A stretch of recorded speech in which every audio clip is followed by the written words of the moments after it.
Assalamualaikum warahmatullahi taala wabarakatuh. Selamat tengah hari, salam sejahtera, salam Sarawak maju dan makmur, salam segulai sejalai. Yang berhormat saudara Datuk Amar Haji Awang Tengah Liasan, Timbalan Premier Sarawak. Yang berhormat rakan-rakan menteri, yang berhormat saudara Datuk Amar Haji Muhammad Abu Bakar, Setiausaha Kerajaan Sarawak. Yang berhormat Timbalan Menteri, yang berbahagia Datuk Ahmad Nazri bin Muhammad Hassan, Setiausaha Persekutuan Sarawak. Seterusnya ketua-ketua jabatan dan seluruh penjawat awam Sarawak dan Persekutuan, tuan-tuan dan puan-puan yang saya hormati sekalian. Terlebih dulu saya mengucap syukur kerana sekali lagi saya dan rakan-rakan saya dalam kabinet dapat bersama-sama dengan tuan-tuan, puan-puan, penjawat awam dalam kita meraihkan Hari Perkhidmatan Awam pada hari ini. Saya mengucap tahniah dan syabas kepada saudara-saudari sekalian. Saya juga mengucap terima kasih di atas perkhidmatan yang telah diberi oleh seluruh warga perkhidmatan awam, negeri dan persekutuan yang telah membolehkan kerajaan Sarawak mencapai beberapa kejayaan dalam tahun yang lepas. Terima kasih banyak-banyak.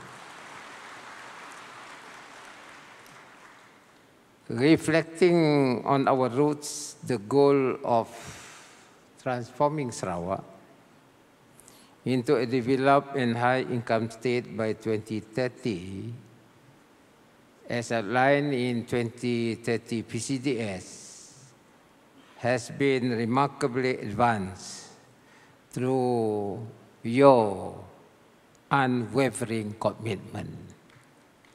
You are the one behind it. Achieving the status of a high-income state, as recognized by the World Bank, 7 years ahead of our target, with the GNI per capita exceeding $13,205 in 22, is a testament of our collective efforts. Before 2030, 7 years ahead, World Bank recognized us as a high-income state. This significant achievement, coupled with the substantial increase in revenue following the introduction of the Sarawak sales tax and the impressive growth in our trade figures, underscores the robustness of our economy. Our economic expansion has been further bolstered by advancement in traditional sectors, including carbon and hydrogen trading, as well as innovative endeavors in developing sustainable sources like lumut algae. Saudara-saudara sekalian, belakang orang yang kerja kuat di atas kejayaan ini adalah saudara-saudari yang saya hormati. Memang kerajaan Sarawak, pimpinan saya dan rakan-rakan dalam kabinet mempunyai hala tuju dan juga kaedah yang baru. Namun kalau tidak ada pelaksana yang hebat, yang memahami atas kaedah transformasi ini dan juga objektif kita bersama, mungkin kita menghadapi gagal dalam usaha. Tetapi I'm very confident when the government introduce new ways of how to govern and at the same time enhancing value to the strength of Sarawak. The confidence is there because we have a very strong civil service. Both the state and federal civil service. Sebab itu saya berani mewujudkan beberapa kaedah-kaedah yang baru. Pada mulanya tahun 2018, apabila saya meletakkan digitalization sebagai kaedah untuk kita membangunkan negeri Sarawak.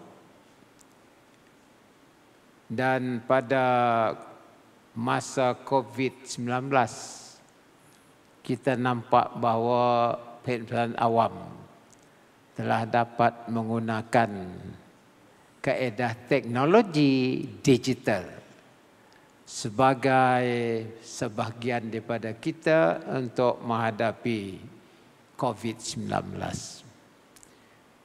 If you can recall, we are the first one to introduce digital tracing when we face COVID-19, and the federal government followed us. Meaning we are in the forefront. Dan keduanya, kita dapat mewujudkan apa disebut sebagai kita mempunyai conference alam maya. You can interact because you know how to handle digital devices. Jadi ini adalah satu-satunya kaedah yang baru dan thank God we are able to handle it. Ini manfaat daripada dasar digitalisasi kita. Dan ia menjadi sebahagian daripada cara kita mengurus dan mentadbir tugas yang diberi kepada kita. Saudara-saudara sekalian, sekarang ini kita berpindah kepada masalah dunia, yaitu masalah perubahan iklim. Kita bukan sahaja melihat dari perspektif Sarawak, tetapi kita melihat dari perspektif dunia. And we have to explore all the alternatives in the midst of facing this climate change challenge. And thank God, Sarawak can adapt to this challenge. Apabila kita mengemukakan untuk mengejutkan tenaga boleh diperbaharui dan tenaga sebagai substitution to fossil fuel, dan kita mula mengeluarkan hidrogen yang pertama di kawasan ASEAN. Dan ini bukan perkara-perkara yang senang, kerana ia adalah kaedah untuk mengeluarkan tenaga yang baru.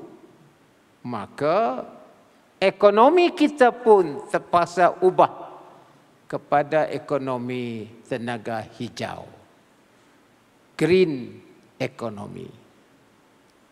Meaning there is a shift in the way we do business as well as the way we govern. And we have to explore How are you going to produce this alternative energy? And God is so kind to Sarawak. Sarawak is blessed with these sources of energy. Be it water, be it gas, be it biomass, be it sunlight, all there in Sarawak. The only thing that we have to do is to grasp the technology relevant to the new economy. Jadi saya ucap tahniahlah kerana hari ini disebut driving relevance. Maknanya if there is any change, Sarawak Civil Service is ready for the change. You are relevant all the time. Termasuklah rakan kita di peringkat persekutuan. Walaupun persekutuan terpaksa menerima arahan daripada Putrajaya. Tapi saya ada hubung baik dengan Putrajaya.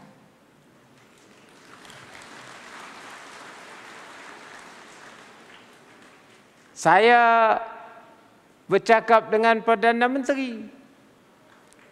Saya kata Sarawak ada kekuatan dalam tenaga ini, maka hendaklah dasarnya dibuat dengan kekuatan yang ada di Sarawak untuk menolong Malaysia sebagai tenaga yang kuat. You know what happened? They introduced a bill, the law in Parliament. Saya kata kepada kerajaan persekutuan, please look at it. Sarawak has our own law. And we have the policy with regard to energy production. Apa Perdana Menteri buat? Dia berbincang dengan kabinetnya, maka rang undang-undang itu ditarik balik di Parlimen.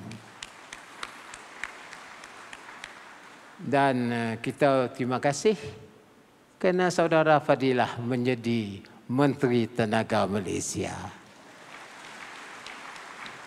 Jadi inilah apabila Putrajaya dengan kita boleh bekerjasama, bermakna penjawat awam boleh bekerjasama di antara persekutuan dan juga negeri. That is the shift that we have taken in view of the mega trend that is changing the world today. Saudara-saudara sekalian, having said that, maka kita hendaklah mempertahankan kualiti kerja kita. Saya terima kasih dengan tuan-tuan yang mempunyai kualiti yang tinggi dalam perkhidmatan awam ini. On behalf of the members of Cabinet, I really appreciate what you have done.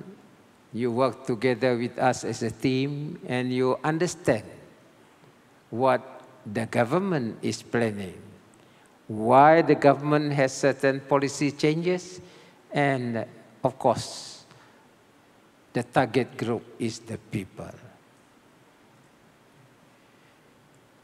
Sekarang ini kita banyak gila projek. Hingga tidak komplain. Hari Sabtu Minggu pun terpaksa kerja. Kerja menteri pun kena turun juga Sabtu Minggu. Mesti ada pegawai. Susah juga kena nak discuss. Sebab itu saya punya terima kasih. Kita dapat tinggal bini laki kita ujung minggu. Kerana kami kadang-kadang Sabtu Minggu kami kerja.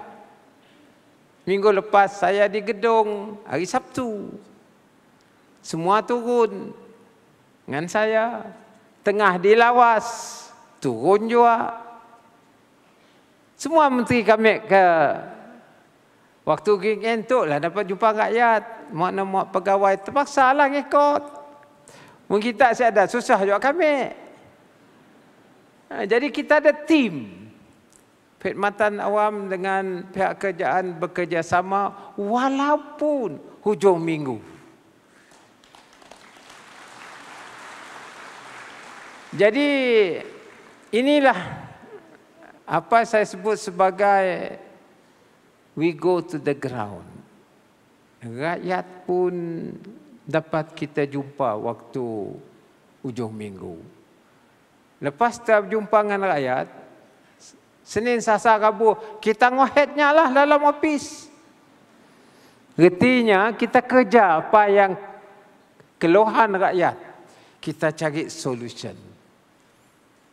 Dan kita gunakanlah cara kaedah digital untuk kita engage between one and the other. Saudara-saudara sekalian, sebelum saya duduk, dua perkara yang saya nak kongsi, iaitu ekosistem kita berubah. Bermakna kita terpaksa mengubah undang-undang kita. We cannot have our outdated legislation. We have to update our legislation so that the laws are relevant to the changing time. Umpamanya, undang-undang cyber. Kita mesti memahami undang-undang cyber sekarang. Kerana banyak crime dalam cyberspace, scam. Ada kira report macam duit hilang kena scam. This is a new crime. Nombor duanya, kadang-kadang human trafficking. Human trafficking maknanya banyak anak kita kena tipu. Mari di Cambodia, kayak di Myanmar, ada juga tempat lain, yang lain ada. Saya nanggar ambassador, former ambassador kita situ. Di Peru pun ada juga kena. Maknanya undang-undang hendaklah relevan dan kita mesti mengetahui undang-undang ini supaya kita dapat kaedah untuk detect offenders. And we must know and have precautionary measures before that thing happen. Ini undang-undang cyber. Baru-baru ini saya Kerajaan Sarawak introduce 2 undang-undang baru mengenai dengan distribution of gas dan managing of gas. Ini undang-undang baru dan maknanya mereka perkhidmatan awam mesti arif dengan undang-undang kita yang telah kita bangunkan. Jadi, maknanya the ecosystem has changed, the laws have changed, and we must know the implication of the new legislation. Perkara kedua, siapa yang kerja dalam jabatan hutan dan juga alam sekitar mestilah tahu mengenai dengan carbon trading dan juga mengenai dengan carbon storage. Jadi undang-undang baru yang kita tentukan, kita juga minta supaya perkhidmatan awam memahami undang-undang yang telah kita wujudkan. Ini disebabkan ini adalah perkara baru dalam landscape ekonomi dunia di mana Sarawak ada kekuatan dan Sarawak mesti mempunyai undang-undang yang tertentu yang membolehkan kita memain peranan dalam ekonomi baru ini. Jadi ini perkara yang saya nak kongsi supaya perkhidmatan awam memahami betapa pentingnya memahami undang-undang yang baru ini. Perkara kedua ialah mengenai dengan SDG, Sustainable Development Goal. Kerana dasar kerajaan Sarawak hari ini tidak hanya menumpukan kepada GDP growth. We are not only considering our GDP growth, which is also important, but rather we also have to look into the quality of life of a developed country. Saya kongsi di Langkawi baru-baru ini. Saya kongsi sebuah buku yang saya kongsi dengan mereka yang menghadiri di Langkawi mengenai dengan pentingnya perspektif beyond GDP growth, that is quality of living. Kerana pada recession 2007-2009, after the recession in 2007 and 2009, there was a recovery in US economy. Recovery. But 91% of that recovery effort benefit 1% of American. But the rest could not get the benefit from that recovery because they only confined to GDP growth that did not trickle down to the people at large.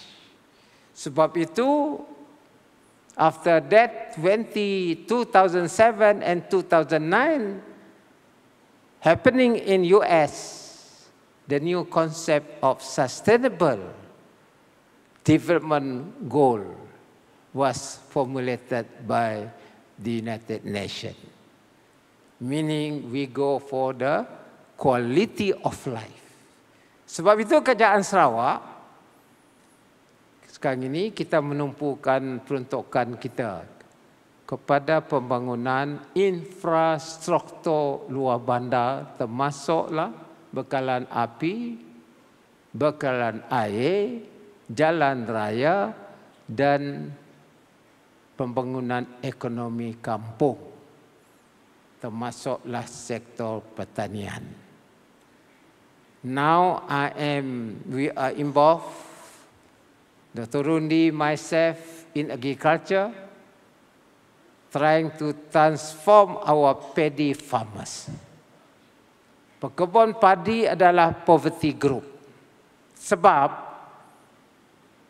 padi dihasilkan pada 1 hektar lebih kurang 2 tan, metric tan per season. Season pun once a year. Maka saya bekerjasama dengan pakar Universiti Pertanian dan saya buat satu lab di gedung lah, kawasan saya sendiri dulu, dengan pekebun di gedung. Now, it is proven in our experimental plot of paddy. Paddy can be harvested 5 times within 24 months, 5 seasons, yield 8 metric tons per hectare. Then, based on their calculation, the average income of a farmer is roughly 6,000 ringgit per month. Kalau ini berlaku 6,000 ringgit, they are above poverty per hektar. Kalau 2 hektar is 12,000 per month. Kalau 12,000 per month, meaning within high income dah. Kalau kita dapat transform ini baru padi, mungkin ada yang lain. So we are going to transform our farming community that is within the framework of SDG. Termasuklah yang akhirnya ialah pendidikan.